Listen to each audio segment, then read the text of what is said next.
আলামিন বললেন, হাবিব গো, আমার বন্ধু আপনি জানিয়ে দেন, আপনি বুঝিয়ে দেন। আমি একটা ডকুমেন্ট দিলাম, আমি একটা কোরআন কারীম দিলাম, আমি একটা গাইড বুক দিলাম। এই বুকটার নামটা আমার আল্লাহ অসংখ্য নাম দিয়ে দিলেন। নাম দিয়ে দিলেন জিকির, নাম দিলেন ফিকির, নাম দিলেন শিফা, নাম দিলেন হলকান হুয়া কুরআনুম মাজিদ ফি লাউহিম মাহফুজ।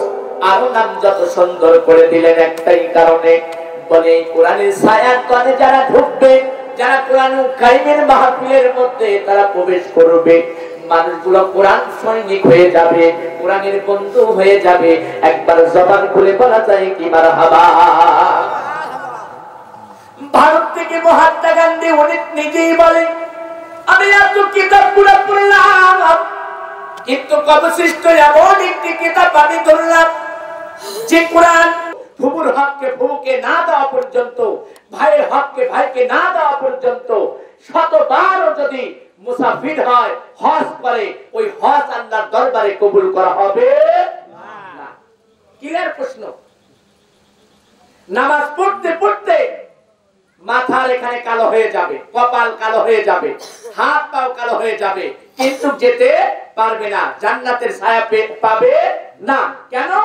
আল্লাহ পাক বলেছে, হকুল্লাহ হকুল ইবাদত, আল্লাহ পাকের হক আর বান্দার হক, বান্দার হক বান্দার সাথে বোঝাপড়া হবে, আল্লাহর হক আল্লাহর সাথে বোঝাপড়া হবে। মালিক ডাকতে বলবে, আমার সাথে তো তোমার কোনো বাজা নাই, তুমি এক ওয়াক্ত নামাজ পড়ো নাই, আমি আল্লাহ ইচ্ছা করলে তোমাকে ক্ষমা করে দিতে পারি। তুমি হজ করো নাই, আমি আল্লাহ ইচ্ছা করলে তোমাকে ক্ষমা করে দিতে পারি। তুমি মাহে রমজানে রোজা রাখো নাই, কষ্ট করেছো, রোগান্বিত ছিলা, যার কারণে রাখতে পারো নাই, আমি আল্লাহ মাফ করে দিতে পারি। কিন্তু তোমার বোনের হককে, তুমি বোনেরকে জমিটুকু দাও নাই, ফুবুকে জমিটুকু দাও নাই, তুমি পাহাড় পরিমাণও যদি সওয়াব নিয়ে আসো, আল্লাহ বলবে আমার কাছে এক পয়সার দাম নাই। হিসাব সহজ। বন্ধুগণ আমার, লক্ষ্য করেন, খেয়াল করেন। এই জন্য বলতে চাই, মুসা পয়গম্বর আল্লাহর সাথে কথা বলবে। আল্লাহ রাব্বুল আলামিন বলে, বান্দা, আল্লাহ রাব্বুল আলামিন বলে, মুসা নবী রে, লান তারানি কখনো সম্ভব না। খেয়াল করতে হবে বাজান, আমি আর এদিক সেদিক যাব না, আলোচনায় চলে গেলাম। মালিক বিচার করবে আপনার আমল দেখে, আপনার আমল দেখে, আপনার চেহারা দেখে। আপনার আল্লাহ রাব্বুল আলামিন বিচার করবে না, অর্থাৎ আপনার অন্তর দেখবে। এটা হাদিসের ভাষায় বলা হয় কলব, আরবিতে বলা হয় রূহ, বাংলায় বলা হয় আত্মা। আপনার পান পাখি আপনার আত্মার দিকে তাকাইয়া আমার রব, আমার মাওলা বিচার করবে। একবার জবান খুলে বলেন সুবহানাল্লাহ। যদি আল্লাহ, আমার মালিক, যদি আপনার অন্তর দেখে যদি বিচার করে, তাহলে ওই অন্তরের খবর, ওই স্থলের খবর, জমিনের খবর, আপনার ভিতরের খবর আমার মালিক জানে কিনা? কথা বলেন। জানে। পৃথিবীর কেউ জানে না, কিন্তু একজন জানে। কে? আল্লাহ। পৃথিবীর কেউ শোনে না, শোনে কে? আল্লাহ। তার মানে আপনি ডুব দেও যদি পানি খান রোজার মধ্যে, এই খবরটা আমার আল্লাহ জানে। বন্ধুগণ আমার, মুসা পয়গম্বর আল্লাহর সাথে দেখা করবে। আল্লাহ রাব্বুল আলামিন বলেন, লান তারানি কখনো সম্ভব না। সরাসরি আল্লাহর সাথে দেখা করেন নাই, পর্দা দিয়েছিলেন। লান তারানি কখনো সম্ভব না। মুসা পয়গম্বর ডাকতে বলে, আল্লাহ, আমি আপনার সাথে কথা বলতে চাই, তবে একটি কথা শুনে রাখেন। আমার কওমের মধ্যে এখন বর্তমান অভাব অনটন দেখায়। যদি আপনি কিছু ঘাস অথবা আপনি সবজি অথবা আপনি ফসল ফলাদি যদি আমার কওমের মধ্যে, জমিনের মধ্যে ফলাইতেন, তাহলে আমার কওমের মানুষগুলো খাইয়া বাঁচতে পারত। আল্লাহ রাব্বুল আলামিন বলে, মুসা রে, তোমার ওই হাতের লাঠিটা, ওই হাতের লাঠিটা তোর পাহাড়ের উপরে বাড়ি লাগাও। মারহাবা বলে। হাতে সুন্দর করে যখন বাড়ি লাগাও, আসেন আর সাহেব জায়গা আছে তো, উঠেছেন উঠেছেন, আরে বাবা আসেন, সভাপতির দায়িত্ব দিয়ে তাই হে নমল বসে, এদিকে গিয়েছেন, সামনের দিকে গিয়েছেন, গিয়েছেন। আল্লাহ রাব্বুল আলামিন বলে, মুসা, ঘটনা মনে আছে? মুসা পয়গম্বর লাঠি দিয়ে বলতেছে তুমি তোর পাহাড়ের উপরে বাড়ি লাগাও। বাড়ি লাগানোর সঙ্গে সঙ্গে নদী হয়ে গেল। আল্লাহ রাব্বুল আলামিন বলে মুসা আবার বাড়ি লাগাও, মারহাবা বলে, আবার বাড়ি লাগাও। বাড়ি লাগানোর সঙ্গে সঙ্গে একটা পাথর বাহির হয়ে গেল। আহারে, পাথর এমন এত বড় একটা পাথর বাহির হয়ে গেল। ওই পাথর যখন আল্লাহ রাব্বুল আলামিন বললেন মুসা রে আবার তোমার হাতের লাঠি দ্বারা তুমি সুন্দর করে বাড়ি লাগাও। আহারে, বাড়ি লাগানোর সঙ্গে সঙ্গে পাথর দুই খণ্ড হয়ে গেল। আর বিশাল পাথরের মধ্যে একটা হরিণ দাঁড়িয়ে আছে। ওই হরিণের মুখে সুন্দর করে সবুজ গাছ, ওই হরিণের মুখে চাবাইয়া চাবাইয়া খাইতেছে। একবার জবান খুলে বলেন সুবহানাল্লাহ। আমার আল্লাহ ইচ্ছা করলে পাথরের ভিতরেও রেজে আমার রব আমার মালিক দিতে পারে। কথা বলেন ঠিক কিনা? মালিক দিতে পারে। আল্লাহ রাব্বুল আলামিন বলে মুসা রে তুমি যে কথা মনে করেছিলা আমি যে রিজিক দাতা, আমি যে বিধান দাতা, আমি যে হায়াত দাতা, আমি যে তোমার চরণে ওয়ালা মুসা রে, তবে একটি কথা মনে রাখো আমি কিন্তু সৃষ্টিকর্তা, আমি কিন্তু রব, আমি কিন্তু মালিক, আর তুমি হলো স্রষ্টা। তার মানে হলো তুমি মাখলুকাত আর আমি হলো স্রষ্টা, আমি হলাম রব, আমি হলাম আল্লাহ। আমি কোন আল্লাহ মুসা তুমি জেনে রাখো। আল্লাহ রাব্বুল আলামিন কোরআন কারীমের ভিতরে সুন্দর করে জানিয়ে দেয় মালিক ইয়াউমিদ্দিন। আল্লাহু আকবার। আল্লাহ নিজেই বলেন মালিক ইয়াউমিদ্দিন, আমি প্রতি দিবসের মালিক, আমি রব বিচার করব, আমি রব বিচার করব। আমার মা ভালো করে শুনে রাখো, ও মা বোনেরা ভালো করে লক্ষ্য করো। আরে আমার আল্লাহ যদি পাথরের ভিতরেও যদি রিজিক দিতে পারে, তাহলে তুমি মনে করেছো আমি যদি কাজ না করি তাহলে তো আমাকে হয়তো আর কেউ খাদ্য দিবে না। আমি যদি আজকে এই কাজটা না করি তাহলে আমার বাজার হবে না।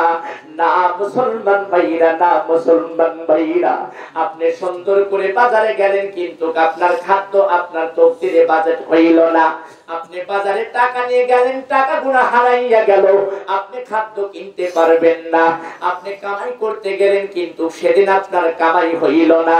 আল্লাহ রাব্বুল আলামিন বলে মুসা তোমার কওমের মানুষদেরকে জানাও আমি রব, আমি আল্লাহ খাওয়াই, আমি আল্লাহ পড়াই, আমি আল্লাহ তোমাদেরকে চলানোর ব্যবস্থা করি, আমি আল্লাহ তোমার অন্তরের খবর জানি, অন্তরের কি চায় আমি রব জানি।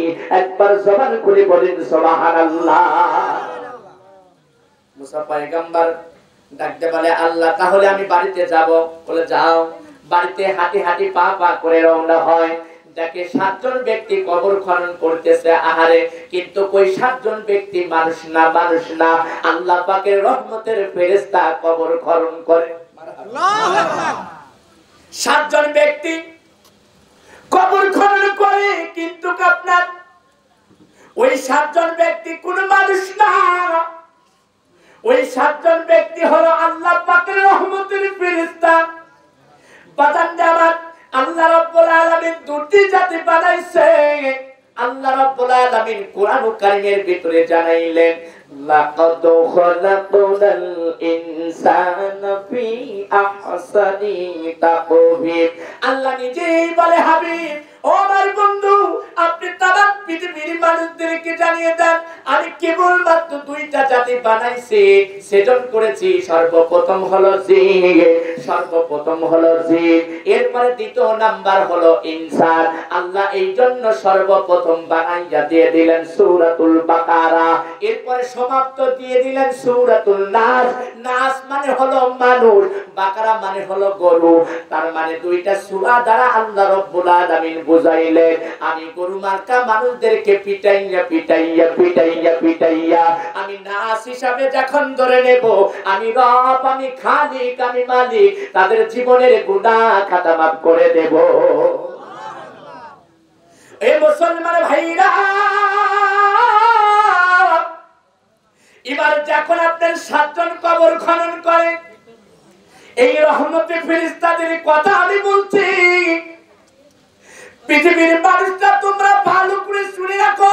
ওই মানুষদের ভয় নাই, ওই মানুষদের টেনশন নাই যারা মৃত্যু নিয়ে চিন্তা করে, যারা আমল নিয়ে চিন্তা করে, যারা পাপকে দেখে ভয় পায়। আল্লাহ নিজেই বলে লা খাউফুন, লা মানে না, খাউফুন মানে ভয়, লা খাউফুন আলাইহিম ওয়ালা হুম ইয়াহজানুন।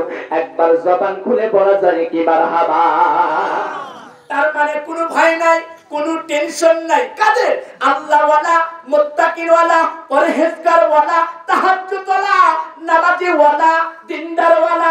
মারহাবা বলে মারহাবা। তার মানে নামাজীওয়ালা, পরহেজগারওয়ালা, দিনদারওয়ালা, ইমানদারওয়ালা, এদের কোনো ভয় নাই, ভয় নাই, ভয় নাই।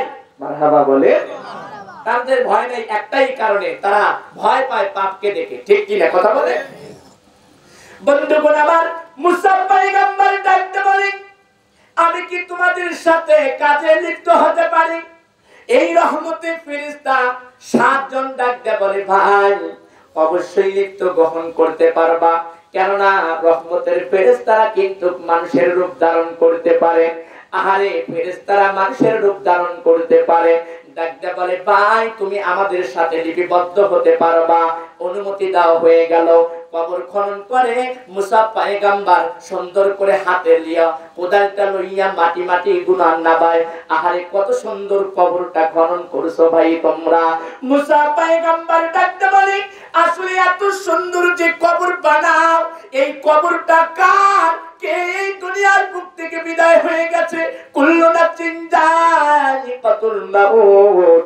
যার পান পাখি জান পাখি চলে গেছে, এই পান পাখি চলে যাবে, পান পাখি আর দেওয়া হবে না।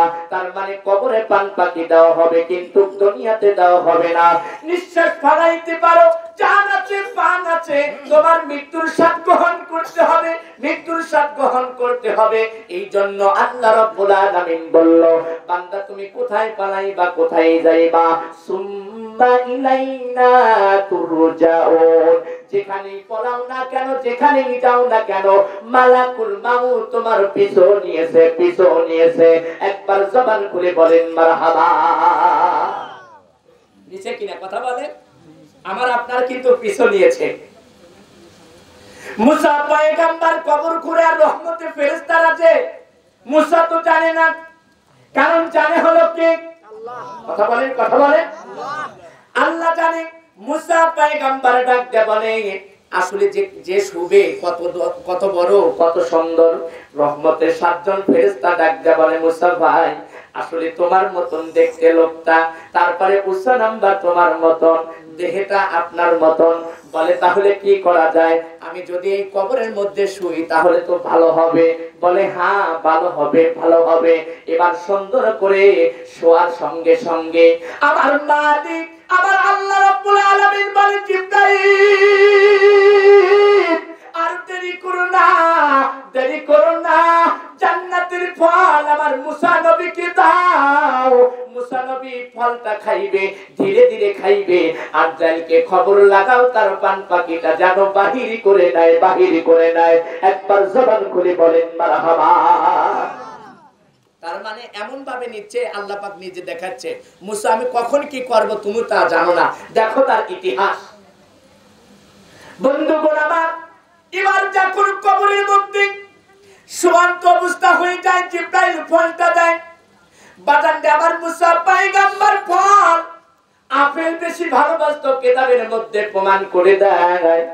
বাজানরে যে রহমতের ফেরেশতাদের কথা বলছি, আর দুষ্ট জিন কিন্তু 5টা জায়গায় বসে। বর্তমান 5টা জায়গায় জিন বসে, এছাড়া অন্য কোন জায়গায় বেশি বসে না। 1 নাম্বার হলো বাথরুমে। বাথরুমে যেটাকে অনেক সময় বলে, অনেকজন বলে বাথরুম, কেউ বলে টয়লেট, আবার কেউ কয় পায়খানা, কিন্তু আসলে কিন্তু ওটা তা না, ওটা হলো গুরুম। কোন ঠিক কিনা? টয়লেট করার বাথরুম কোন যাই কোন, ওটার নাম হলো গুরুম। এই গুরুমের মধ্যে দুষ্ট জিন আসর করে বেশি। নাউজুবিল্লাহ বলে, আসর করে বেশি কোন কারণে? কাদেরকে ধরা পড়ে? আপনারা মনে করতেছেন ওই জায়গায় আমরা যা টয়লেট করি আর মনে হয় দুষ্টু জেন মনে হয় দেখে না, অবশ্যই দেখে, কিন্তু কাদের দেখতে পায় না। আমাদের জানা দরকার আছে কিনা? পাঁচটা জায়গায় দুষ্ট জেন আগমন করে।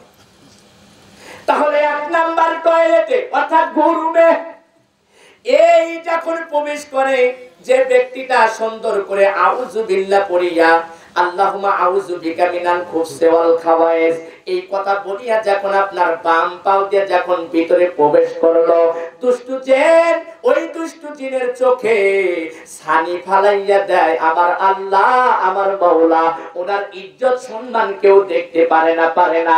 একবার জবান খুলে বলেন মারহাবা। কত সুন্দর নিয়ম আছে, নবীর সুন্নাত তরিকায় আছে। কিন্তু যদি দোয়া না পড়ে, বাম পাও দিয়ে প্রবেশ না করে, ওই যে সরার ভিতর অনেক মানুষ আগে না, 3 বন্ধু খালি একই আইলে মানে পায়খানা বসে গেছে, 3 জন এক একজন এক এক ভাবে বলতেছে বন্ধু অবস্থা তো অন্যরকম, জানের দিনে কিন্তু অবস্থা অন্যরকম। একজন ডাক দিয়ে বলতেছে দোস্ত ইঞ্জিন একবার নষ্ট হয়ে গেছে। বলে কিভাবে? কোন অবস্থায় অন্যরকম, খালি ধোঁয়া বাড়াইতেছে। তার মানে অনেক মানুষ জমিনের উপরে পায়খানা করা অভ্যাস আছে, ও জায়গায় দোয়া কি আর যাই কই, ওই দুষ্টু জেন তো অনেক গুলো টাকা থাকে, ইজ্জত সম্মান দেখে। আল্লাহর নবী আখিরি জামানার পয়গম্বর হাদিস পাকের মধ্যে বলে একজন সাহাবী দোয়া না পড়ার কারণে টয়লেটে ঢুকেছে, দুষ্ট জেন তাকে ওই টয়লেটের মধ্যেই হত্যা করে ফেলেছে, মানে নির্যাতন করে ওখানে মারে ফেলেছে। ঠিক অনুরূপ ভাবে যদি কেউ দোয়া না পড়ে এবং মন মানসিকতা ওইভাবে না নিয়ে যায়, দুষ্টু জেনের পাল্টায় পড়লে আপাতত টয়লেটেও মাইরে ফেলা দিতে পারে, কারণ এই অর্ডার তো আল্লাহ পাক নিজেই দিয়েছে। এই হলো 1 নাম্বার।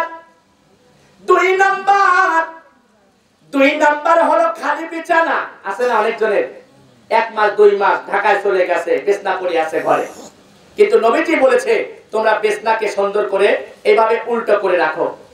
এরপরে যখন তোমরা এই বিছানাটা শুইবা, 6 মাস বাদে হোক 1 বছর বাদে হোক, আবার আসিয়া আয়াতুল কুরসি, সূরা নাস, সূরা ফালাক, সূরা ইখলাস বলে ফুৎকার দিয়ে সুন্দর করে পরিপাটি করে ঘুমান্ত অবস্থা হয়ে যাও। খালি ঘরে এরকম ভাবে জিন গুলো আক্রমণ করে বেশি। 2 নাম্বার গেল। 3 নাম্বার দুপুরে অর্থাৎ ঠিক দুপুর বেলায়, এরপরে হলো খালি ঘর, সন্তান আদি বসে আছে, সন্ধ্যা বেলা জান্নাত খোলা, এরপরে হলো আপনার দরজা খোলা। অনেক সময় যখন আজান হয়, মুয়াজ্জিন সাহেব আজান দেয়, দুষ্ট শয়তান গুলো জান্নাতে পালায়, অনেক সময় আপনার দরজা দিয়ে পালায়, অনেক সময় কুকুরের ওই যে আপনার পায়খানার রাস্তা দিয়ে প্রবেশ করে, যার কারণে কুকুর কেউ করে কিনা? এলাকার কুকুর ঘেউ ঘেউ করে না? আরে মুসলমান ভাইরা জেনে নাও এই বিষয়টা কেন 3 নাম্বার। 4 নাম্বার হলো মাহবুলিয়া রান্না করে, রান্নার ঘরে যখন রান্না করে, রান্নার চুলার কাছে তার জিন হলো আগুনের তৈরি, ওরা সম্পর্ক হলো ভালোবাসা হলো আগুনের সাথে। অনেক সময় আগুন রান্না বান্না করতে অনেক সময় অনেক কাজের মধ্যে চলে যায়, লাকড়ি অনেক দূরে রেখেছে, তারপরেও লাকড়ির সাথে ধরিয়া ঘর দ্বারা এরকম ভাবে আগুনে পরিণত হইয়া যায়। আর বউটা তখন ডাকতে বলে লাকড়ি তো অনেক দূরে রেখেছিলাম, তাহলে এই আগুনটা কিভাবে উঠে আসলো? নিশ্চয় দুষ্টু জিন ওই আগুনের সাথে অনেক সময় খেলা করে। এই জন্য রান্নাঘরে যখন যাবে সাবধানে যাইতে হবে, দোয়া পড়িয়া যাইতে হবে। এই গেল 4 নাম্বার। এবার 5 নাম্বার মুসলমান ভাইরা, দুষ্টু জিন আগমন বেশি করে যেখানে আপনার খাদ্য অর্থাৎ পচা আবর্জনা ফালান, সেখানে দুষ্ট জিন এরপরে পচা গুলো খাদ্য গুলো তারা ভক্ষণ করে।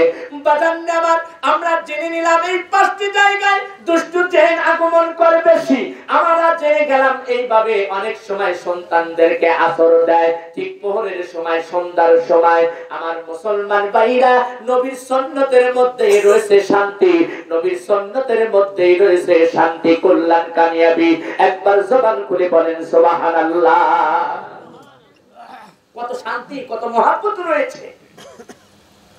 মুসা পয়গম্বর শুয়ে ফলটা কামড় দেয়, অমনি আফজালিন আসিয়া পান পাখি বাহির করে নিয়ে যাবে।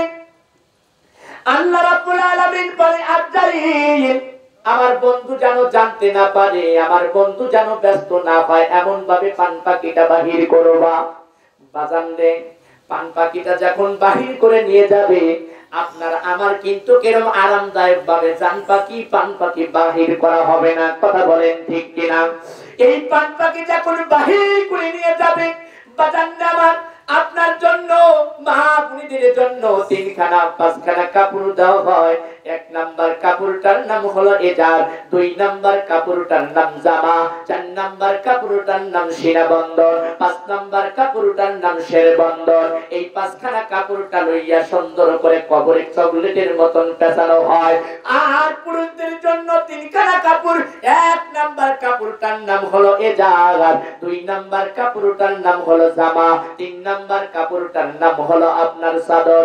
এই 3খানা পেঁচাইয়া সুন্দর করে কবরে নিয়ে আসা হয়। উলামায়ে কেরাম ডাক দিয়ে বলে, কবরে সর্বপ্রথম যখন নেওয়া হয় 40 কদম দূরত্ব যখন হয়, মুনকার নেকি আসিয়া সওয়াল জব নাই। কিন্তু আমার মুসলমান ভাইরা, মুনকার নেকির আসার পূর্বে একটা ফেরেশতা আসে, ওই ফেরেশতার নামটা আমাদের জানা দরকার। লিল্লাহি তাকবীর, আল্লাহু আকবার। আমাদের জানা দরকার আছে কিনা? কথা বলেন। বন্ধুগণ আমার, এই ফেরেশতাকে, এই নম্বর নামে একটা ফেরেশতা আসে, আসিয়া সুন্দর করে বলে, 2টা তার কাছে খাতা থাকে, একটা হলো গুড নিউজ আর একটা হলো ব্যাড নিউজ। ডাকতে বলে, ইকরা কিতাবাকা, এই নাও আমলনামা, এই নাও আমলনামা, এই নাও আমলনামা। এবার সুন্দর করে বলে, তোমার গুড নিউজ গুনা তুমি লিখতে রাখো। এবার ওই মৃত্যু ব্যক্তি ডাকতে বলে, আমি কি লিখবো? আমার কলম নাই, খাতা নাই, আমি কোথায় লিখবো আমার নেকিগুলো? এবার ডাকতে বলে, আল্লাহ রাব্বুল আলামিন জানাইয়াছে, তোমার কাপড়ের কাপড়টা হলো তোমার সুন্দর করে লিখবা, ওটা হলো খাতা, আর তোমার শাহাদাত আঙ্গুলটা তোমার হলো কলম। এরপরে তোমার মুখের থুতু হলো কলমের কালি। লেখো বাদান, আমার সুন্দর করে লিখতে থাকবে নেকি, নেকি লিখতে থাকবে। মারহাবা বলেন, মারহাবা। লিখতে থাকবে নেকি। অনেক সময় আছে না, বাবা যদি অসুস্থ হয় ডাক দিয়ে কয়, বাজান লেখো, আমার কাছে অনেকজন টাকা পয়সা পায়, লেখো। বলে লিখতেছে, লেখার কয় ওই অমুক শমীসউদ্দিন পায় হলো 20,000 টাকা, লেখো। এরপরে আমি অমুকের কাছ, এই যে জসিমউদ্দিনের কাছে পাই হলো 10,000 টাকা, লইমউদ্দিনের কাছে পাই হলো 2,000 টাকা। এইভাবে লিখতে লিখতে বলে, বাবা আরো লেখো, আমি আরেকজন মোহনপুরের কাছ থেকে ব্যবসায়ী, ওনাকে টাকা হাওলাত দিছি 15,000 টাকা, লেখো। লেখার পরে কয়, আব্বা আরো বলো, আরো বলো, আর কত জায়গায় দিছাও? অসুস্থ বাবা যদি হয়ে যায়, অনেক সময় এরকম ভাবে যাদেরকে টাকা হাওলাত দিছে সুন্দর করে বলতে থাকে। এবার ডাক দিয়ে বলতেছে, আব্বা আমি যাদের কাছে পাই মোট টাকাই লেখা হয়ে গেছে, এবার আমার কাছে যারা পায় লেখো। লেখার পরে বলে, সন্তান লেখো, ওই অমুক পায় হলো 2 লাখ টাকা। আমি কয়, বাপ না পাগল হয়ে গেছে রে। যখন পায় এখন খুব ভালো লাগে, যখনই কইছে 2 লাখ টাকা পায় এখন কইছে বাপ না পাগল হয়ে গেছে রে, মেন্টাল হয়ে গেছে। তো ওইটি আমি মনে হয় পায় না, বা কি হইছে, মানে মোটা অঙ্কের টাকা দেখলি বাপ পাগল। ঠিক কিনা কথা বলে? জানাজার ময়দানে তারা কয় যে, আমার বাপ অথবা ভাই যদি কারোর কাছে কোনো ঋণ না পেয়ে থাকে তাহলে বললে দিয়ে দেব। অথচ এমনও লোক আছে কয়, হুজুর অনেক টাকা পাই, কি কব, বলছি কয় আজ দেই, কাল দেই, পশু দেই, মাস যায়, বছর যায়, দেয় না, লাস্টে কি হরব, আল্লাহর রাস্তায় ছেড়ে দিছি। আসলে কি ছেড়ে দেওয়া হয়েছে? হয় না, তার অন্তর ছেড়ে দেয় না। বন্ধুগণ আমার, লক্ষ্য করি, খেয়াল করি, দাদা ভাই, এবার নেকি যখন লিখবে কিন্তু গুনাহ লিখতে যাবে না। আহারে গুনাহ লিখতে চায় না একটা কারণে, আহারে তার মনের ভিতর একটা কল্পনা জল্পনা শুরু হয়ে যায়। বলে, নম্বর ফেরেশতা রে, আগে যদি জানতাম তাহলে নামাজ কখনো ছেড়ে দিতাম না, আগে যদি জানতাম কখনো আমার নিসাব পরিমাণ হজের টাকা আমি হজ বাদ করে দিতাম না, আরে আগে যদি জানতাম আমি এরকম ভাবে যাকাত দিতাম, আগে যদি জানতাম আমি ফিতরা আদায় করে আসতাম, আগে যদি জানতাম আমি মাহে রমজানের রোজা রেখে আসতাম। আহারে মাহে রমজান রোজা আমাদের কাছ থেকে বিদায় নিয়েছে। এমন মানুষ আছে মাহে রমজান দেখলে বলে, ভাই আমার খালি গ্যাস্ট্রিক বাড়ে, গ্যাস্ট্রিক বাড়ে। আছে কিনা কথা বলে? আমি ওই মানুষদেরকে বলবো যারা সুদাম দেহর অধিকারী, শক্তি আছে, বল আছে, কাম করে খেতে পারে, অথচ ওরা বলে আমি রোজা রাখতে পারি না, গ্যাস হয়েছে ভাই, এই জন্য রাখি না। ওরা দিনে খাদ্য খায় না, ওরা খায় হলো গু। কথা বলেন, ওরা খায় গু। আমার ঈদগাহের মাঠে আমি বলেছিলাম যে ভাই আপনারা যদি দিনে রোজা না রাখেন, আপনাদের বল আছে, শক্তি আছে, আপনারা রাখার সামর্থ্য আছে, রাখেন নাই, তবে মনে রেখেন আপনারা কোন দিনে ভাত খান নাই, খেয়েছেন হলো গু। এর সেও নিচের জিনিস খেয়েছে। জবান খুলে বলেন কথা ঠিক কিনা? বন্ধুগণ আমার লক্ষ্য করে খেয়াল করে, এবার যখন এই নাকি লিখতে চায় না, আল্লাহ রাব্বুল আলামিন কত দিয়ে একটা ফেরেশতা পাঠাইয়া দেয়।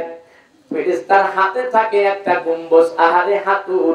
এই হাতুরটা যদি পাহাড়ের উপরে ফেলে দেয় তাহলে পাহাড় চুরমার হইয়া যাবে, পাহাড় ধুলাশিত হইয়া যাবে। তাহলে আপনার আমার মনে হয় এই হাতুরটা আপাতত মিস্ত্রির আছে বোম কাটা অর্থাৎ প্যারাক লাগায় এই হাতুরের মতন।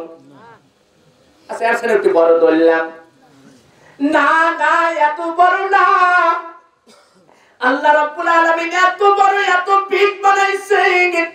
এই হাতুরটা যখন ওই জাহান্নামী মানুষের মাথার উপর ফালানো হবে, 70 গজ কোন কিতাবের মধ্যে লিখেছে, হাজার হাজার গজ ভেদ করে জাহান্নামী মানুষ গুনাহ ভিতরে প্রবেশ হইয়া যাবে। এ বাজার লক্ষ্য করে খেয়াল করো। তাহলে ওই জাহান্নামের কথা শুনিয়া যদি অন্তরে তোমার ভয় লাগে, অন্তরের ভিতরে যদি তোমার কম্পন শুরু হইয়া যায়, তাহলে মনে রাখো জাহান্নাম বড় কঠিন জায়গা। আর ওই গম্বুজ মারিয়া শান্ত হবেন না। আবার বলবে তোমার গুনাহ খাতা লেখো, একরা কিতাব বাকা তুমি কি করেছো। বান্দা তখন বলবে ও মালিক আমাকে 1 ঘন্টার সময় দাও, আমাকে 1 ঘন্টা সময় দাও। আমি বোনের হককে বোনকে দেব, আমার ফুফুর হককে ফুফুকে দেব, ভাইয়ের হককে ভাইকে দেব। ও আমার আল্লাহ 1 ঘন্টা দাও, আমি তাহাজ্জুদ করব, ইশরাক করব, এরপরে আমি জুমার নামাজ পড়ব, এরপরে আমি সুন্দর করে মসজিদে বসিয়া তাসবিহ দেব। আমার আল্লাহ সময় দিবে কি না? কথা বলেন দিবে না? যদি না দেয় তাহলে আমার আপনার এখান থেকেই ভালো হওয়া দরকার। কথা বলেন এখান থেকেই ভালো হওয়া দরকার। বাজান নামাজ এই জন্য অনেকজন বলে জীবনে তো নামাজ পড়বো একবার, আছে কিনা? কয় জীবনে নামাজ পড়বো একবার, 5 ওয়াক্ত নামাজ পড়ে কি করব? তখন আমি এটা করলাম, ওরে ফকিরিরা জিকির করে, ঠিক আছে না? ওরে ফকিরিরা জিকির করে নামাজ ফাঁকি দিয়া, ওরে রোজার দিনে গাঞ্জা খাই তেনের নাম দিয়া। তার মানে হজ যাকাত নাই করলা, কি হয়েছে তোমার প্রবলেম? কিন্তু ফকিরিরা জিকির করে বর্তমান নামাজ ফাঁকি দিয়া। কিন্তু নামাজ হলো জান্নাতের চাবি। আল্লাহ রাব্বুল আলামিন কুরআন কারীমের ভিতরে সুন্দর করে জানিয়ে দিয়েছে, ইন্নাস সালাতি ওয়া নুসুকি ওয়া মাহইয়াই ওয়া মামাতি লিল্লাহি রাব্বিল আলামিন। তার মানে আমার নামাজ, আমার কুরবানি, আমার জীবন, আমার দান সদকা, আমার সম্পূর্ণ একজনের জন্য হবে, একজনের জন্য হবে। উনি কে? একবার জবান খুলে বলেন কে? আর একটু জবান খুলে বলেন কে? আল্লাহর জন্য আমি আপনি দেওয়ানা, পাগল হয়েছি। বাজান লক্ষ্য করেন, খেয়াল করেন। এবার যখন লিখতে চাইবে না, একের পর এক সাজা দেওয়া হবে। আহারে দুনিয়ার উপরে যত গুনাহ সাপ দেখেছো, একটা সাপের মাথায় কোনোদিন চুল দেখো নাই। জাহান্নামের সাপের মাথায় থাকবে চুল বিশিষ্ট, এর চুল বিশিষ্ট থাকবে। আর চোখগুলা হলো আগুনের মতো লাল। এ মুসলমান ভাইরা, তারা চিন্তা করবে আহারে এ কোন ধরনের সাপ। দুনিয়াতে তো এরকম ধরনের সাপ দেখি নাই, এরকম ধরনের তো সাপ দেখি নাই। এই সাপের কামড়ের কারণে এই হাদিসের মধ্যে প্রমাণ করে দেয় জাহান্নামের মানুষদের গোশত কামড়ের কারণে একাই খসে খসে পড়বে, চামড়াগুলো পচে পচে পড়বে। আরে মানুষগুলো হাউমাউ করে কাঁদতে থাকবে পেশের যন্ত্রণার কারণে। মানুষগুলো চিন্তা করবে, মালিক ও আমার আল্লাহ,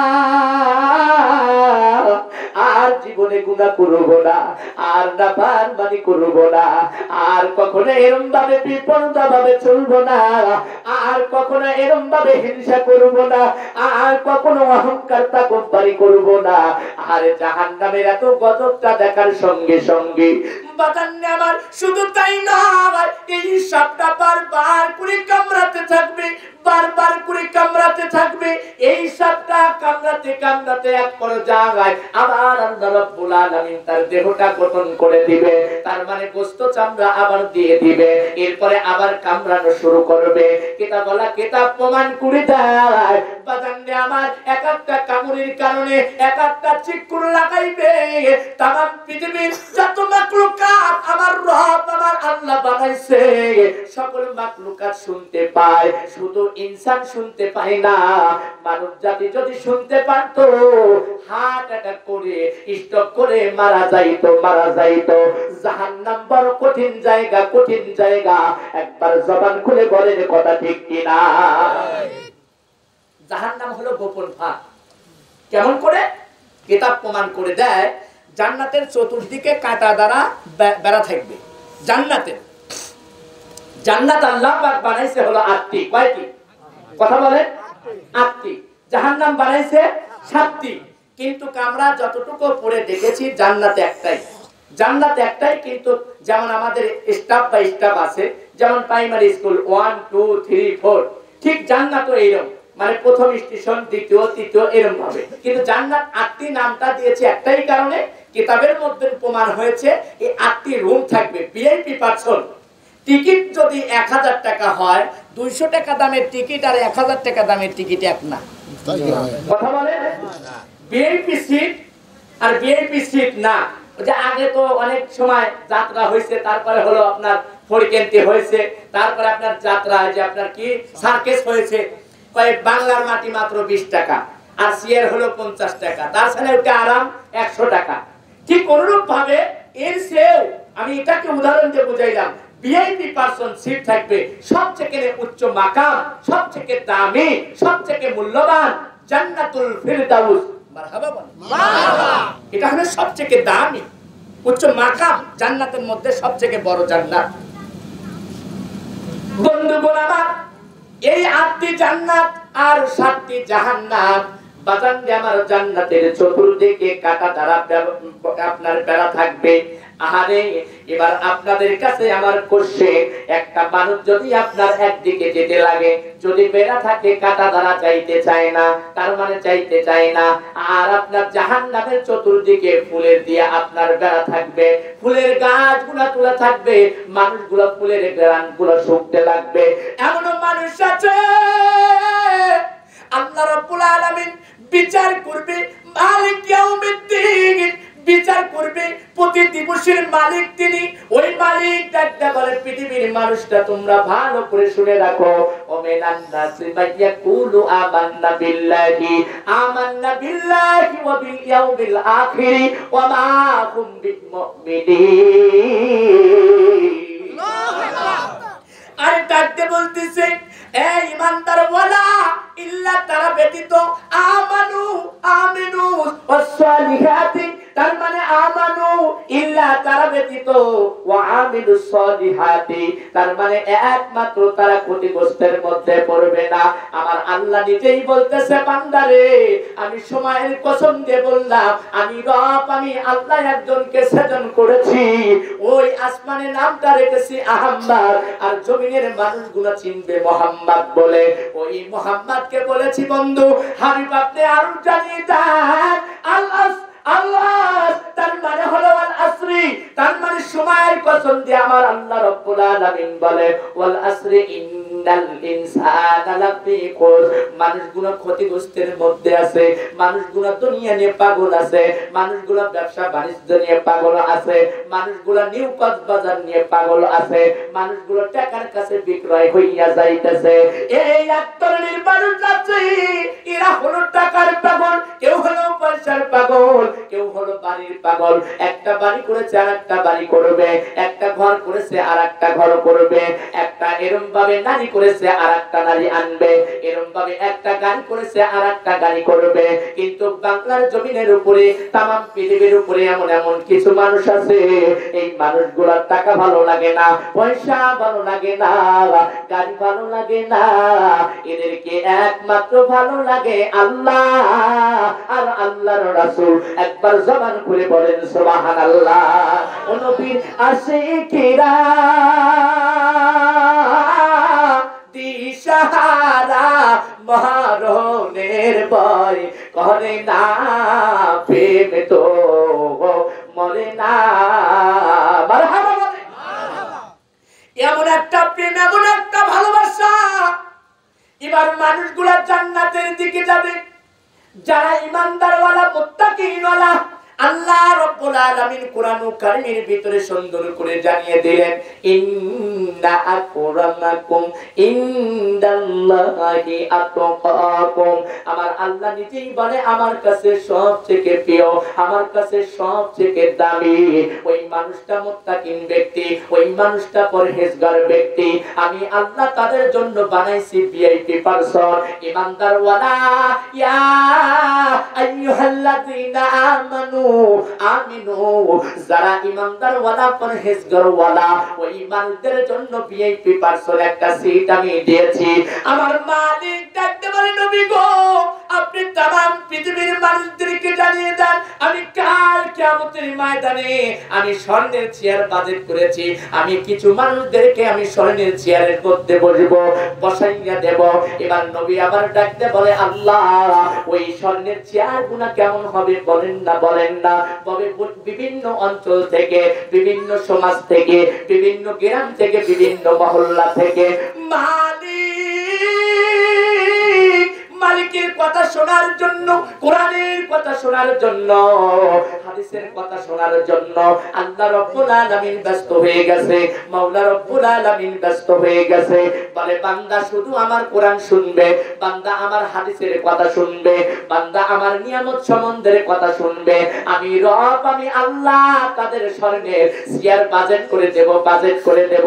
একবার চিল্লায়ে বলেন মারহাবা লিল্লাহি তাকবীর, আল্লাহু আকবার। তার মানে তাদের জন্যই স্বর্ণের চেয়ার বাজেট করেছে আমার রব, আমার আল্লাহ। সুবহানাল্লাহ বলে।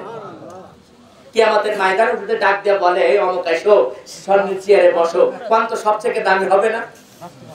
আপনার বাড়িতে, আমার বাড়িতে হঠাৎ করে যদি এমপি আসে, কবি তাহলে তো মোটামুটি হাকিমের হাত তো লম্বা কম না, দেখছো এমপি তার বাড়িতে এসে কম কথা নাই, কথা বলে।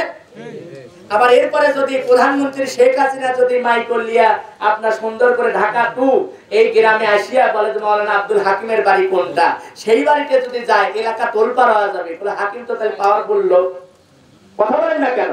ঠিক আল্লাহ রাব্বুল আলামিন কাল কিয়ামতের ময়দানে ডাকতে বলবে, অমুক এসো, তোমার জন্য স্বর্ণের চেয়ার বাজেট করেছি। সুবহানাল্লাহ। ওই মানুষটা আল্লাহর দরবারে সবথেকে দামি, সবথেকে দামি। দুনিয়াতে আপনি টাকা পয়সা অর্থ সম্পদের মালিক হইলেন, কিন্তু আল্লাহর কাছে আপনার এক পয়সার দাম হলো না, আপনি দামি হতে পারবেন না। আর কাল কিয়ামতের ময়দানে আপনি একটা দরিদ্র ছিলেন, ভিক্ষুক ছিলেন, কিন্তু আল্লাহর কাছে আপনি দামি, সবথেকে ধনী ব্যক্তি, সবথেকে টাকাওয়ালা, সবথেকে পয়সাওয়ালা, সবথেকে দামি আমার আল্লাহর কাছে ওই ব্যক্তি। জোরে বলেন সুবহানাল্লাহ। বাজার নেবার লক্ষ্য করে খেয়াল করেন এ মুসলমান ভাইরা, এবার যখন ওই যে জান্নাতের চতুর্দিকে, আহারে জান্নাতের চতুর্দিকে যখন চলে আসলো বাদামরে আমার, যখন আপনি দেখতে পেরেছেন আহারে কোরআন কারিমের কথাগুলো কেমন করে শুনবে, মানুষগুলো কেমন করে শুনবে, এই যে কিছুদিন পূর্বে একটা সন্তান, আহারে কোরআন বাংলাদেশের একটা সন্তান, কোরআনের হাফেজ সন্তানটা এই বাংলাদেশের মধ্যে কয়েকটা রাষ্ট্রের মধ্যে অনলি ওয়ান, এক নাম্বার হয়েছে। এটা বাংলাদেশের গৌরব, এটা বাঙালি দেশের গৌরব, বাংলার মানুষের গৌরব, এই দেশের মানুষের গৌরব। একবার জবান খুলে বলেন সুবহানাল্লাহ। কিন্তু আমাদের সন্তানদেরকে কোরআনের বন্ধু বানাইতে চাই না, কোরআনের সৈনিক বানাইতে চাই না। আমরা চিন্তা করি আমার সন্তান হবে সেনাবাহিনী, আমার সন্তান হবে পুলিশ, আমার সন্তান হবে টিওনো, আমার সন্তান হবে এসপি। কিন্তু মনে রাখো, মনে রাখো, এমনও এসপি আছে দাঁড়াইয়া পেশাব করে, পেশাবের দোয়াও জানে না। ঠিক কি না কথা বলে? অনেক জায়গায় আছে। এই যে আপনার নিউ কক্সবাজার হয়েছে, এই নিউ কক্সবাজারে যাইয়া দেখা যায় নারী পুরুষরা পাল্লা পাল্লি করে রওনা হয়। আহারে আগে 2 বছর আগে মোহনপুর বাজারে কোনোদিন জাম দেখা যায় নাই, এখন বর্তমান সন্ধ্যার সময় গাড়ি দিয়ে জাম, আসলে যাওয়া যায় না। গতকালকের আগের দিন আমি প্রোগ্রাম করতে গিয়েছিলাম ওই সাইডে, আহারে যাইতেই পারি না, 3 রাস্তার মোড়ে হলো জাম। তখন আমি চিন্তা করলাম এই জামটা অন্য জাম না, এটা হলো নিউ কক্সবাজার উদুনিয়ার জাম। একবার চিল্লায়া বলেন কথা ঠিক কিনা?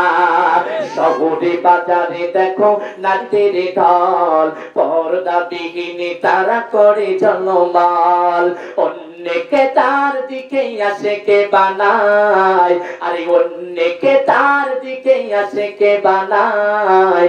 ওরে দেশটা এখন ধ্বংস হলো নারীর বেপরদায়, সবার মুখে একই আওয়াজ হায় হায় হায়। ঠিক কিনা?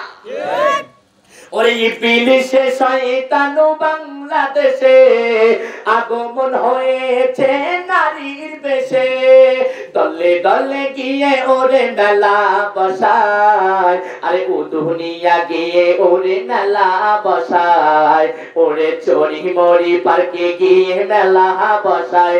একবার জবান খুলে বলেন কথা ঠিক কিনা? বর্তমান কম না বেশি? কথা বলেন।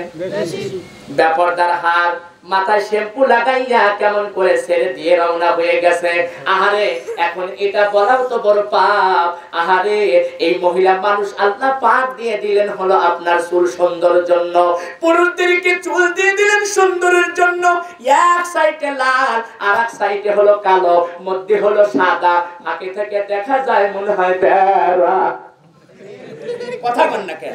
এরকম অবস্থায় দেখা যায়। আবার কিছুদিন পূর্বে মোহনপুর আমি যাচ্ছি আর দেখি যে পিছনে চুল, তখন আমি মনে করলাম এইটাই হলো মনে হয় শামসুলের স্ত্রী। আমার মনে মনে একটা ধারণা হলো এটাই শামসুলের স্ত্রী, কিন্তু কাশুরির সামনে যারা দেখি শামসুলের স্ত্রী না, এনা আস্ত বড় একটা শামসুল। মানে পিছনে চুল দেখছে বিশাল বিশাল, আমি মনে করছি মহিলাই। আমি বললাম ভাই এই অবস্থা কেন? বলে আমরা সাধু তরিকার লোক তো, যার পরে এই অবস্থা। বাবারে সাধু তরিকার লোক দেখো তো, তার মানে মহিলাদের মতন এখানে এখানে চুল বানায়া আমি মনে মনে চিন্তা তো মনে হয় মহিলাই, মানে উপর দিয়ে গামছা দেওয়া তো, এই জন্য চিন্তা করছি চুল দেখতো তাহলে মহিলাই, আর যা দেখে যে মানে পুরুষ না। এই জন্য মুসলমান ভাইরা লক্ষ্য করে খেয়াল করে আমি এই জন্য বলি, ওরে শহরে বাজারে দেখো নারীদের ঢল, পর্দাবিহীন তারা করে ঝলমল। বর্তমান ইবলিসের শয়তান বাংলাদেশে আগমন হয়েছে নারীর বেশে, তার মানে এমন একটা নারীর বেশে হয়েছে শুধু ছেলেদের নাই চলে না, মেয়েরাও বর্তমান এখন এদিকে সাদা, এদিকে লাল, এদিকে হলো পাকা বাহিরি। তার মানে আল্লাহ রাব্বুল আলামিন দিল তোমাকে কালো একটা ধরনের কত সুন্দর কেশ, চুল দিয়ে দিল, অথচ তুমি রাঙ্গাইয়া রাঙ্গাইয়া ভাল্লুক মার্কা বানাইয়া দিছো তোমার চুল। মনে রাখো, মনে রাখো, জান্নাত জাহান্নাম আমার মালিক আমার রব বানাইছে। এখনো সময় আছে ও মানুষ, এখনো সময় আছে, আল্লাহ নবীর নাম নাও। কথা বলেন ঠিক কিনা? এখনো সময় আছে, আল্লাহ নবীর নাম নাও। এখনো সময় আছে, তোমরা নামাজের দিকে আসো, এখনো সময় আছে, দিনের মধ্যে আসো, এখনো সময় আছে, পর্দার মধ্যে আসো, না হলে কিন্তু কাউকে ছাড় দেওয়া হবে না। কথা বলেন ঠিক কিনা? হাই হাইরে কি জামানা নারীরা পর্দায় থাকে না, হাইরে কি জামানা নারীরা পর্দায় থাকে না। আদা পুরুষ আদা নারী, নাইরে হাতে চুড়ি, মাথার ঘুমটা ফেলে দিয়ে করে পাগলা পাগলি। কথা বলেন? 11টি দোলাই না দিলে কাম হবে না, কারণ এরাই বর্তমান এখন এই অবস্থা। ঈদের পরের দিন থেকে শুরু করে আপনি মেসেজ করে লিখে রাখেন, সংখ্যালঘুষ্ঠ যদি দেখতে চান 1% পুরুষ আছে আর 2% মহিলা রাস্তার মধ্যে ঘুরছে। বিশ্বাস যদি না হয় আপনি লোগোষ্ঠ নিয়ে এলেন, এরপরে কুরবানি ঈদে আপনি মিলে নিয়েন। তার মানে দুই অংশ, নারীরা উল্টা পুল্টা ভাবে চলছে, কেউ রঙিন পোশাক, কেউ লাল পোশাক, তারপরে কেউ হলুদ পোশাক, এভাবে চলছে। এই জন্য আমার সেই বানানো ইসলামিক গান, হাইরে কি জামানা নারীরা পর্দায় থাকে না, আদা পুরুষ আদা নারী, নাইরে হাতে চুড়ি, মাথার ঘুমটা ফেলে দিয়ে করে পাগলা পাগলি।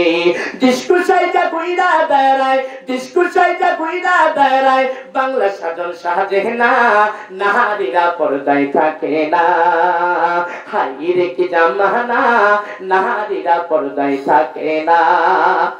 কথা বলেন ঠিক কিনা? শ্যাম্পু দিয়া মাথা ধুইয়া চুলটা যে হাওয়ায় উড়ায়, রাস্তার যত জুয়ান বুড়া আরে আরে ফিরে যায়। না মিথ্যে বলছি?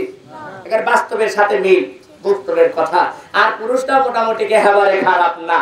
ওই যেগুলো বর্তমান নিউ কক্সবাজারে যায়, এখানে বারান্দা সাইন্সে মোটি বাড়া যায়, এমন প্যান্ট পরে। মানে এদেরকে যদি জিজ্ঞাসা করা যায়, এই যুবক তুমি এই প্যান্ট পরছো, হুজুর এটা মডেল। হাই রে কথা রে, বলে মডেল। আমার জীবনে আমি মডেল আপাতত জিন্সের প্যান্ট পরি নেই, যে সাইন্সে বারান্দা মোটি বাড়া যাবি আর মডেল হবে, এইটা কি কাম মেনে নেওয়া যায়? আবার এই মাঝখানে এখানে কাটা, এখান দিয়ে কাটা, কুচু কুচু কাটা। আমি মনে মনে চিন্তা করলাম, মানে হঠাৎ করে মনে হয় কেটে ফেলাইছে। তার জিজ্ঞাসা করে যে ভাই কারণ কি, এটাও মডেল? বলে এটা কি কোম্পানি থেকেই মডেল না তুমি করতে? না আমি কাশি দিয়ে কেটে সিস্টেম করে নিয়েছি। দেখছেন ঘটনা? ফ্যাশন বর্তমান। এই জন্য মহাতারা মুসল্লিকরা বড় কঠিন, জাহান্নাম জান্নাত বড় কঠিন জায়গা, কাউকে ছাড়া হবে না। আমি বক্তা, আমি আলেম, যদি আমার মধ্যে সেই আমলটা না থাকে আমাকেও ছাড় দেওয়া হবে না, ঠিক কিনা? বন্ধুগণ আমার, আলেমদেরকেও ছাড় দেওয়া হবে না। তবে একটি কথা বলে রাখেন, আজকে একটি হাদিসের কথা বলে যায় মুসলমান ভাইরা, ইন্নাল উলামা ওয়ারাসাতুল আম্বিয়া, যারা আলেম, যারা আলেম, আমার আল্লাহ আলেম হিসাবে যাদেরকে গণ্য করবে, আলেম হিসাবে গ্রহণ করবে, তারা কখনো জাহান্নামে যাবে না, যাবে না, যাবে না। একবার সিল্লা বলেন মারহাবা। তার মানে আল্লাহ রাব্বুল আলামিন যাদেরকে আলেম হিসাবে কবুল করবে, কিন্তু আলেম আর বক্তার মধ্যে পার্থক্য আছে মুসলমান ভাইরা। আলেম যারা, ওই আলেমের বাড়িতে কখনো টিভি থাকতে পারে না, আলেমের বাড়িতে কখনো বেপরদা ভাবে নারীরা চলতে পারে না, আলেমের বাড়ি কখনো মহিলা চড়ার মধ্যে যাইয়া জমির মধ্যে গাছ কেটে আনতে পারে না। তার মানে আলেম আর বক্তার মধ্যে পার্থক্য আছে। এই মুসলমান ভাইরা, হুজুর আর মাওলানার মধ্যে পার্থক্য আছে। যাকে আপনারা আলেম বলবেন, মাওলানা বলবেন, তা বলতে পারবেন না। আলেম আর মাওলানার মধ্যে পার্থক্য রয়ে গেছে। বাজান আমার, আমি আপনাদেরকে রাখতে বুঝাই, আল্লাহ রাব্বুল আলামিন একটা ডকুমেন্ট দিয়েছে। আমার মালিক আমার আল্লাহ রাব্বুল আলামিন বলল, দুনিয়ার মানুষদের আমি একটা ডকুমেন্ট দিয়েছি, আমি একটা পরিচয় পত্র দিয়েছি, আমি একটা গাইড বুক দিয়েছি। এই গাইড বুকের যারা ছায়ার তলে আসবে, এই গাইডটা যারা শক্ত করে ধরবে, আমার আল্লাহ বললেন, নবী হে, আপনি তামাম পৃথিবীর মানুষদেরকে জানিয়ে দেন, এই গাইডটার একটা নাই, দুইটা নাই, নাম রয়ে গেছে অসংখ্য। নাম দিলেন শিফা, নাম দিলেন জিকির, নাম দিলেন ওহী, নাম দিলেন ফুরকান, নাম দিলেন কুরআনুম মাজিদ ফি লাওহিম মাহফুজ। তার মানে এমন একটা নাম দিলেন, এমন একটা নাম দিলেন শিফা। সূরা ফাতিহা যদি কেউ তেলাওয়াত করে, একবার অর্ধ কোরআন খতম দেওয়ার সওয়াব তার আমলনামায় বাজেট হইয়া যায়। সুবহানাল্লাহ। আচ্ছা, সূরা ফাতিহা জানে না এমন মুসল্লি কম আছে, ঠিক কিনা কথা বলেন? সকলে মুসল্লিকে যদি বলা যায়, না আবাদত আবল তাবল হয়ে যাই কই, মোটামুটি সূরা ফাতিহা জানি। ঠিক কিনা? আর যদি মা বোনদের দেখতে যান কোলে একটা বেটার বোর দরকার একটু দেখেই আসি, মা কোরআন কি খতম দিছে? বলে আর কয় না বাবা, দাদি মুঠে কয়া দেয়, আর কয়েন না ভাই, 6 খতম দিছে। কয় খতম দিছে? 6 খতম দিছে। এবার চালাক মানুষ সুন্দর করে বলতেছে, মা তাহলে এবার একটু বলো তো সূরা ফাতিহা দাও। নিয়ে খালি চিন্তা হচ্ছে, আরে 6 খতম দিলাম রে, কিন্তু সূরা ফাতিহা কোনটা এই তো বললাম না। এরপরে চালাক মানুষ ডাকতে বলে, মা বলো কোন সূরায় 9টা মিম আছে? কোন সূরায় 9 মিম? বলো না মা বলো। মা জননী ডাকতে বলে, কেন এরকম তো দেখলাম না, কোন সূরায় 9টা মিম আছে, কোন সূরায় 9 মিম? এ আবার কোন ধরনের প্রশ্ন? আবার ডাকতে বলতেছে, মা নামাজ কালাম কি তুমি পড়ো? বলে হ্যাঁ। বলে 2 রাকাত নামাজে 18 সিজদা হয়, এই আবার কোন ধরনের নামাজ? এই নামাজটা কারা পড়েছে মা বলো। বলে এবার সুন্দর করে বলে, আমি নামাজ পড়ি। বলো নামাজ কয় ওয়াক্ত ফরজ? বলে 5 ওয়াক্ত ফরজ। বলে 5 ওয়াক্ত নামাজের মধ্যে কতটি ফরজ আছে? সুন্দর করে যখন হাসি মুখে বলে, মোটামুটি অ্যানসার তো হইতেছে। বলে 5 ওয়াক্ত নামাজ ফরজ। বলে ফরজ কয়টা আছে? কয় 36। ওমর দাদি কয় ভুল হইলো, ভুল হলো। পরে যখন যায় কয় তখন কইলে আমি ভুল হলো, তাও কয় কত রাকাত? কইলো 17 রাকাত। কয় দেখো তো এত বেশি কইছি তাই হয় না, আর কম কইলে তো আরো কথা বলেন ঠিক কিনা? তার মানে কোরআন সম্পর্কে জানতে হবে, কোরআন সম্পর্কে বুঝতে হবে। সেই কোরআনে 9টা মিম আছে কোন সূরার মধ্যে? এমন একটা সূরা আছে কোরআনুল কারীমের মধ্যে, ওই সূরায় বিসমিল্লাহ পড়া যাবে না, ওই সূরায় বিসমিল্লাহ পড়া যাবে না। তার মানে সর্বপ্রথম বিসমিল্লাহ আমার আল্লাহ দেন নাই। বিসমিল্লাহ কিন্তু একটা কোরআনের আয়াত, আমার আল্লাহ সুন্দর করে দিয়ে দিলেন। বাজানে আবার আমি আপনি যখন নামাজ আদায় করেছি, মাকুল সিস্তি নামাজে পাঞ্জাগানা, আমি আপনি নামাজের হাল্লাতে দাঁড়াইয়াছি। অনেক সময় যদি কেউ নামাজ না পড়তে পারে, ঈদের নামাজে সেই দৃশ্যটা দেখা যায়। এরপরে বড় বড় জানাজার ময়দান যখন ঢাকা শহরে হয়, এই যে কিছুদিন আগে চিত্রনায়ক মারা গেছে, ফারুক মারা গেছে, জানা যায় মানে যে বোঝে নাই। আসলে তো ওরা তো অনেক সময় বোঝে না, যার কারণে বেকাল তো ওই জায়গায় নামাজ এবার পড়তেছে, আর একজন সাহায্য দেয়, ও ঠিকই আছে নাকি, ও ধরেই আছে, ও হঠাৎ ও দেখ ও একজন ভুল করছে, 7জন ভুল করে হেলা দেয়, মানে ঈদের নামাজ শুরু হয়ে গেছে, আর তুলতেছে। দেখছেন ঘটনা? না জানলে খুব কঠিন অবস্থা। বাজার আবার ঈদের নামাজটা যখন পড়তে যায়, অনেকজন কিন্তু তাউর দিকে তাকায় থাকে, মাউর দিকে তাকায় না। তাউই আসলে কেবা করে, তাউই 3বার তুললে আমিও 3বার তুলবো। এরপরে ভাইয়ের দিকে তাকাইয়া থাকে, ভাই যদি 6বার তোলে আমি 6বার তুলবো। তার মানে এখনো ঈদের নামাজ শেখে নাই। আসলে ঈদের নামাজে তো ভিড় জমবে, কারণ একবার নয়, 2বার নয়, বছরে 2বার পড়া লাগে। ঈদুল ফিতর, ঈদুল আযহা, এই বছর 2বার পড়ার কারণে ওরা চিন্তা করে 5 ওয়াক্ত নামাজ তো পড়ি না, আমরা কেন 2 ওয়াক্ত নামাজ পড়তে পারবো না? আবার কিছু লোক গুনাহ আছে, বলে রোজা তো রাখতে পারলাম না, তাই কি হবে? আমাদের তো ইফতারি তো করি, এ সওয়াব থেকে বঞ্চিত হওয়া যাবে না। আছে কি না? কথা বলেন। শ্বশুর বাড়ি গেছে, যা ইফতারি করে সুন্দর করে গরু চুরি দিয়ে আসতেছে, আর ইতিমধ্যেই ধরা পড়ছে, কেরে ভাই গরু তো পরিচিত মনে হয়, ও চাচা হুসুরের গরু না। বলে জানি যেহেতু গেলেন, রাত করে নিয়ে আসতেছি, কি হইবে? বলে আর ভয় না, রোজার দিন নিয়ে আসতেছি, ইফতারের জন্য একটা অনুষ্ঠান করব, মোটামুটি ভাবে গরু জবা করে দিয়ে খাওয়া দেবো, ইফতারি করবো, সওয়াব পাইলাম। মাঝখানে আমার চাচা হুসুরও সওয়াব পাইলো, আমিও পাইলাম, আপাতত আমার কেনা লাগলো না। এরকম অবস্থা আছে। রোজার মধ্যে আপনার সেইভাবে হিসাব করে খেতে হবে। আপনি ওজন দিয়ে নিয়ে আসলেন ঠিকই, তরমুজ ওইলো 6 কেজি, দাম দিয়েছিলেন 5 কেজি, 1 কেজি খেয়েছেন না, মোটি হারাম হয়ে গেছে। আবার টাকা দিয়ে আসেন নাই, এরকম লোকও আছে। অনেক মানুষ মোহনপুরে, অনেক মানুষ কয় ভাই আর কয়েন না ভাই, অমুকটাই এই বাকি লিছে, আজ এত বছর যেতেছে, টাকা দেয় না, এত হালখাতা দেয়, যাই না ভাই, মনে হয় টিহা খেতে আমার কাছে পায়, এই অবস্থা। ঠিক কিনা কথা বলেন? বন্ধুগণ আমার লক্ষ্য করে খেয়াল করেন। এবার আলোচনায় চলে যায়। আল্লাহর নবী আখির জামানার পয়গম্বর আহারে একজন সাহাবী অসুস্থ, বাজান আমার অসুস্থ। এই অসুস্থর কারণে সাহাবীকে দেখতে যাবে। নবী আমার ডাকার সঙ্গে সঙ্গে রওনা বলে গেল। ডাকতে বলে, আহারে তুমি অসুস্থ, তুমি যখন তুমি মারা যাবে তখন আমি তোমার জানাজাটা করে দেব। নবী যদি জানাজা করে দেয় এর মতন তো ভাগ্য শূন্য ছেবে আর কেউ নাই, কেউ নাই, কেউ নাই। একবার জবান খুলে বলেন কথা ঠিক কিনা? আল্লাহুম্মা সাল্লি আলা সাইয়্যিদিনা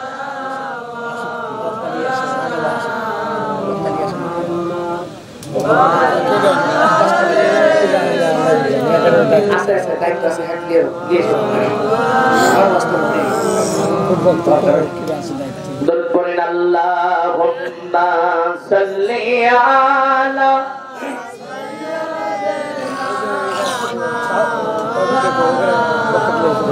লিয়েছেন বক্তা লিয়েছেন ওয়ালা আলি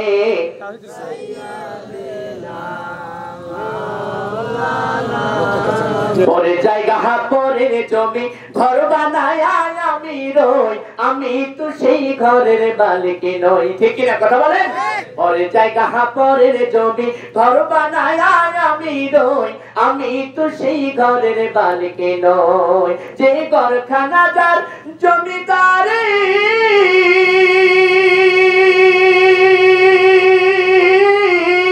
আমি পাই না টাকার হুকুম জারি, আমি পাই না জমিদারি দেখা, আমি পাই না জমিদারি দেখা, মনের দুঃখ কারে কই, আমি তো সেই ঘরের মালিক নই। পরের জায়গা পরের জমি ঘর বানায় আমি রই, আমি তো সেই ঘরের মালিক নই। ঠিক কিনা কথা বলে? বাড়ি করছি, আসলে আমি মালিক না, আমার চলে যেতে হবে। ঠিক কিনা কথা বলেন? অনেক মানুষ মসজিদে যায়, যার কাজে কাতার সোজা করো, করে কিনা? কাতার সোজা করো, কাতার সোজা করা ওয়াজিব। কিন্তু গ্যার যত জমিতে যাবেন খালি আল বেহা। যদি জিজ্ঞাসা করা যায় আল বেহা কাপা দাগ নাম্বার হয়ে আছে, আল সাইটিয়া সাইটিয়া মনে হয় বেহা ধরে আলা দিছে। অথচ মসজিদে যায় কাতার সোজা করো, কাতার সোজা করা ওয়াজিব। ওই জায়গায় কাতার সোজা হয় না। এক কিঞ্চিত পরিমাণ যদি, হাদিসের ভাষায় এক কিঞ্চিত পরিমাণ যদি অন্যের সম্পদ যদি কেউ গ্রহণ করে খায়, তার থেকে যদি এক মুঠো ধান অথবা এক কিঞ্চিত পরিমাণ তার সম্পদ যদি ভিতরে যায়,